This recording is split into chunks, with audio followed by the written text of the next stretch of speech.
What are we looking at over here? Now we've got some Fox BDS 2.0 shocks on here, and seeing there's more and more and more with these Fox 2.0s. You know, people buy them because they had a good name at one point, but this is what we're seeing. Let me show you. More and more and more are we seeing these things blown out. Are you? What? Yeah.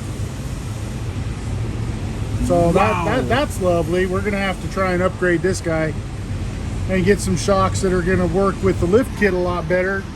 You know, we'll definitely try for some Kings because Kings are the king, right? Yeah. But here's another big problem with this lift kit on here. I don't know who that is.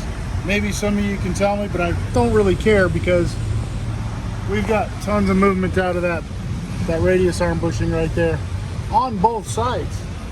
Wow. Got even more movement here and on the outside as well. So we're gonna have to replace radius arms. Probably just gonna try and sell this guy a whole kit.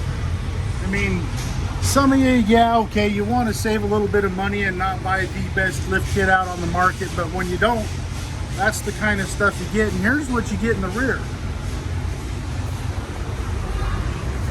So instead of getting some nice longer springs for the rear, you get these nice plates. Oh.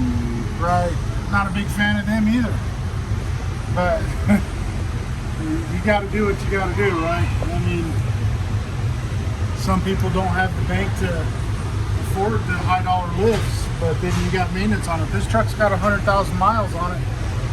And this lift has caused a ton of problems with the steering angle sensor, which is throwing the ESC light, and it's canceling out his cruise control and all kinds of other goofy stuff because his steering wheel's cocked way over to the left while he's trying to track straight down the road. I mean, I think it showed 22 degrees out from zero going straight. And then, of course, we got 100,000 miles coming. So this is the icing on the cake, I guess, for me. Whether or not he buys the rest of this stuff, who knows? Let me show you what we got up front.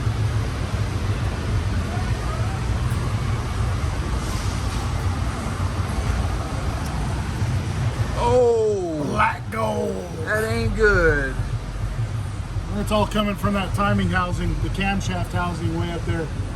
So we'll put new timing housing, new timing cover seal, front main seal, clean up all of this mess. Oh my gosh. How many hours is this on this?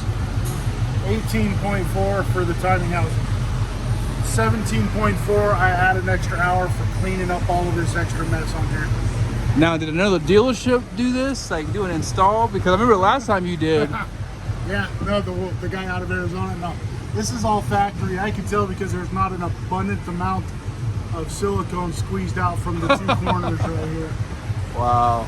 So that's going to be factory, but you know, we've covered this time and time and again, the long bolts that hold that cover on. They never got quite enough torque on them at the factory, and it didn't give enough of a pinch factor for that housing gasket to seal good. And then you're gonna, when I get that timing cover off, the outside cover, you'll be able to look in there and see where that paper gasket is sucked in. So we'll put the harder bolts in so we can get more clamping force down on that gasket, and this won't happen again. Plus I'll use a 3M adhesive when I stick that paper to the block after I clean it up, and it'll never suck that in again. Got you. Now, you know, since we're talking about oil, you might need to just go ahead and educate some guys what we just came up with.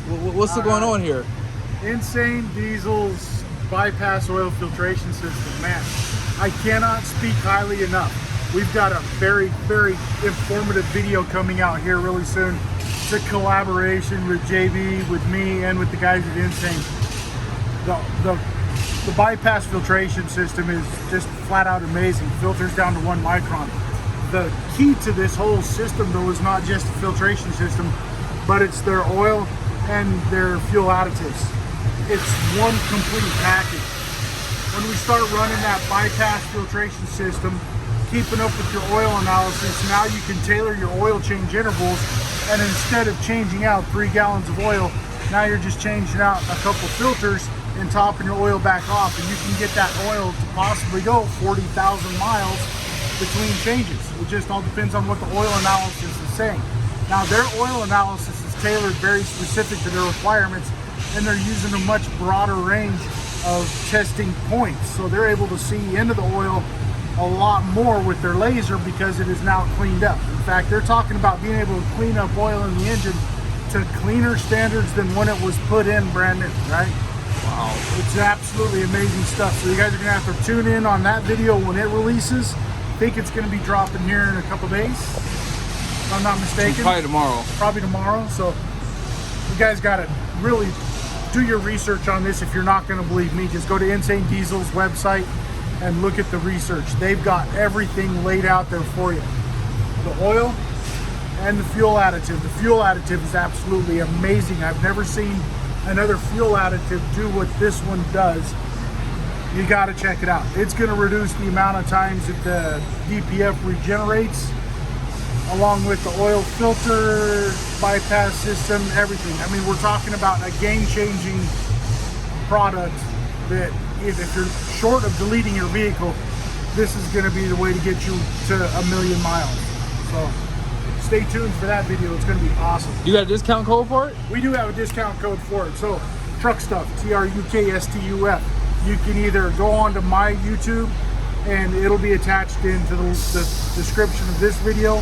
Plus we're going to be attaching that into all of the videos that we do from here moving forward. And if you go to their website, you can just type in discount code Truck Stuff, TRUKSTUF. That'll get you, like, I think 5% off. So and then check it out. And we forgot one last thing. Let's show them this tire real quick, because what did the customer talk about earlier? Customer said that it's humming and vibrating while turning left. Oh. Let me show you why. This is what that cheap lift kit gets you, okay? Look at the feathering that's going on across this edge. We're talking almost a 1/4 inch of difference between the back half and the front half of these two legs. No wonder why it's making noise when he's going around corners. So he needs new tires probably. Yeah, we're gonna throw these on the back and throw the back onto the front, and I'm sure he's gonna just complete wearing them out instead of spending another $3,000 on tires right now. Wow. But that wore out because the vehicle has never been in alignment since this lift kit was installed. Good point. Right. So on top of doing a good alignment after a lift kit's installed, you've got to put a good quality lift kit in there that allows you to bring the vehicle back into specification. And if it's not manufacturer specification, it's a specification that the lift company says that it needs to have that lift kit work with that vehicle. Again, back to like the Kibitex and the Kings and stuff with the Carly suspensions. Carly has a very specific range where they want the caster at when you put their suspension lift in. So, yeah. Buy cheap, get cheap. What is that, FAFO? Prime example.